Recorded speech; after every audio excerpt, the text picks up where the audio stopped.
Welcome back to the deep dive. Today we are opening up a stack of sources that, well, they blend this high mythology with a framework for artistic creation that feels surprisingly practical. It really does. We are taking a deep dive into the celestial strings of Narad Muni.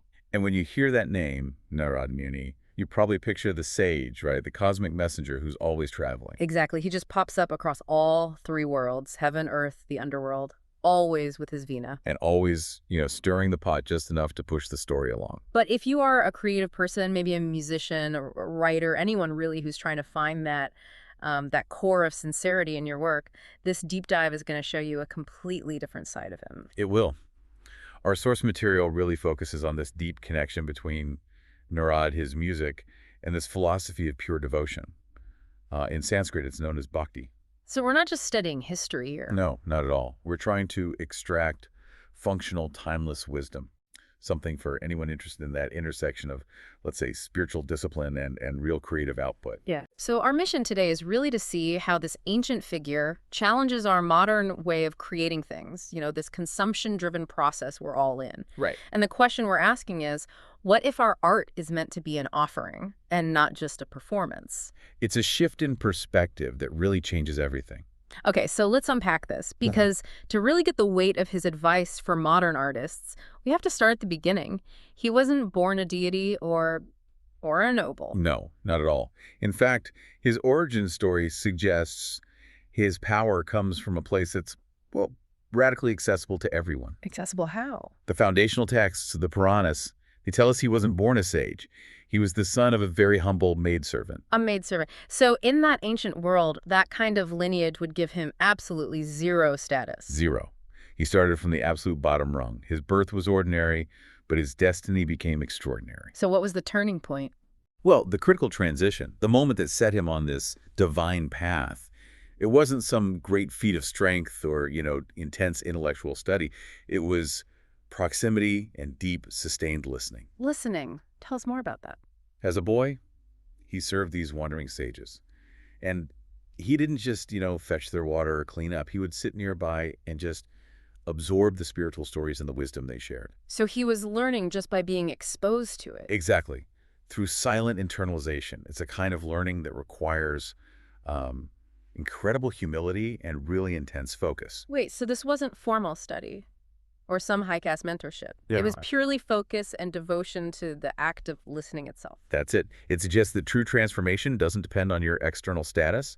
It emphasizes that discipline and internal sincerity are the ultimate equalizers. He literally listened himself into enlightenment. He really did. That's a powerful idea for any creative person today. The thought that deep transformation is available just by observing and really internalizing the wisdom that's all around you. It is.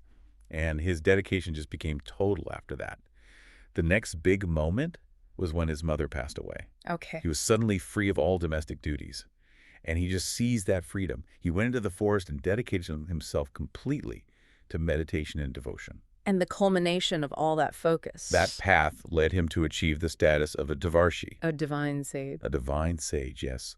And this blessing came with two key things that are really relevant for creativity. First, immortality, so infinite time to practice. Right. And second, the ability to travel freely across all realms. It's this celestial freedom that he earned through rigorous internal discipline, not, external might. Now, so if the transformation came from listening, how did his expression, his art, emerge? I mean, we have to talk about the instrument he's never seen without. Yes, the veena. Let's shift to the veena. Absolutely. The veena and that constant chanting of Narayan, Narayan, the names of the divine, those are his non-negotiable identifiers. It's so important to understand that he doesn't just use the instrument. He's seen as the embodiment of the science of music itself. And the sources say this wasn't just any music. He's a master of something called Gandharva Sangeet.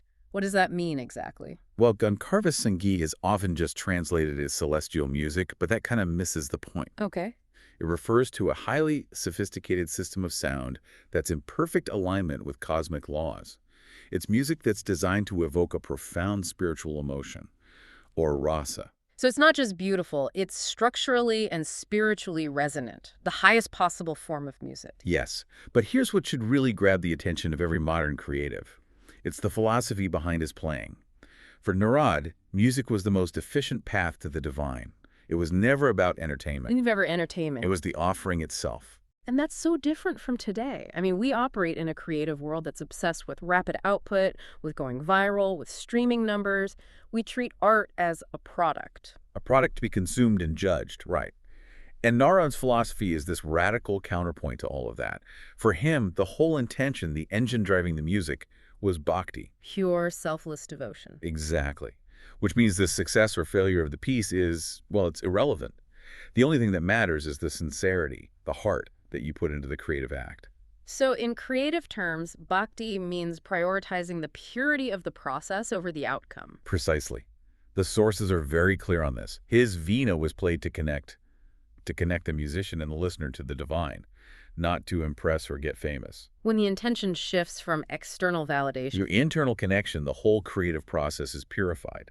It recasts the artist not as the star, but as a humble channel for a higher truth. that reframing it's huge. And it explains why invoking Narad Muni is still so relevant. You know, we learn that classical and devotional musicians still invoke him before they practice. They do, and they're not asking for perfect technique. They're asking for spiritual clarity. So they're trying to clear out all that psychological noise that plagues us, Right. the ego, the fear of judgment. The creative blocks, Mhm. it's an intentional cleansing. It's like saying, I'm setting aside my personal desires right now, and I'm dedicating this work to something bigger than myself. What's so fascinating is how that philosophy distills down into these practical aids. You identify 3 major ways Narad Muni is believed to help a musician. 3 pillars of discipline. We can call them the 3 disciplines of the Devarshi, yeah. The first is clarity. Clarity. Narad represents truth through sound. So when you invoke his spirit, the idea is to align your work with honesty. It forces you to cut through the noise of insecurity or commercial pressure that so often dictates what we make. Honesty over manufactured hype. That definitely demands some vulnerability. It does. The second pillar is discipline. Think about his life. He achieves immortality, he can travel anywhere, the ultimate freedom. Yet he stays relentlessly devoted to his practice. He's the ultimate reminder for artists to practice consistently, even when motivation dips. That speaks to the grind, doesn't it? The work behind the mastery. It's easy to create when you're inspired. The mastery is showing up when you're not. Yeah. Narad's endless journey is the perfect analogy for that consistency. Okay, so clarity, discipline. What's the third? The third is surrender. He teaches that when you try to cling anxiously to perfection, when you white-knuckle every detail, you actually choke the creative flow. Oh, we all know that feeling. You try so hard to control it, and the work just becomes stiff and lifeless. Exactly. The sources suggest that letting go of that rigid control allows the inspiration, the bhakti, to flow more freely. The practice of surrender is really a practice of trust. Now, we mentioned he isn't always so solemn. He questions, he provokes, sometimes he stirs up what looks like chaos. He does. That seems to contradict the idea of devotion and discipline. And that element of chaos is maybe the most advanced lesson here for a creative person. If we connect this to the bigger picture, Narad's provocateur side reminds us that real creative growth never comes from staying comfortable. So the chaos has a purpose. It does. He challenges assumptions. He forces necessary conflicts. For an artist, this means questioning your own successful formulas, testing your boundaries, allowing for fearless exploration. That willingness to stir the pot, even if it leads to temporary disorder, is often where the breakthroughs happen. That's it. Mastery requires being disciplined enough to practice, but brave enough to break your own rules. This brings us to the application for the listener. So if you're a creative person, a composer, a writer, a programmer, how do you apply the spirit of invocation in your daily life? How do you channel the Devarshi? Well, it doesn't require some huge ritual. The sources suggest it can be profoundly simple, just a mental recalibration. It starts with conscious silence. Just hitting reset on the internal noise. Yes. Then you set a sincere intention. And the intention shouldn't be about external metrics like I'll be perfect or this will get 1,000 likes. Right. The intention has to be focused on sincerity or truth or connection. You dedicate the work to something higher than yourself, maybe to finding clarity or just to the honest execution of your craft. So if you're a singer, maybe you chant Narayan, Narayan. But if you're a coder, it might be dedicating your code to elegant logic. Precisely. The action is secondary to the mindset. That commitment to internal sincerity, that's the modern invocation. You're clearing the path of ego and fear, and in doing that, you're calling on the spirit of Narad's discipline.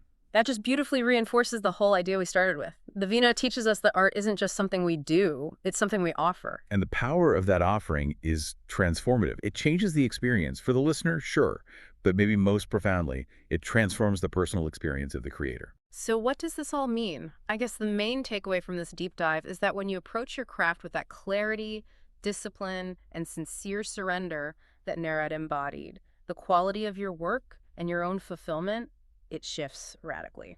You move from labor to offering. From labor to offering, I like that. And this brings up a final question for you, the listener. Narad's divine status was earned by prioritizing internal listening and devotion over external power. So if true mastery in any field requires that same commitment to sincerity over status, where are you focusing your creative energy right now? Is it on the impression you're making on the outside world? Or is it on the genuine, honest connection you're forging with the truth of your craft? That's the question to sit with. Carry the spirit of Narad's traveling veena in your heart the next time you pick up your instrument, your pen, or step into your studio. Keep listening, keep learning, and keep creating. Until next time? Narayan, Narayan. Narayan, Narayan.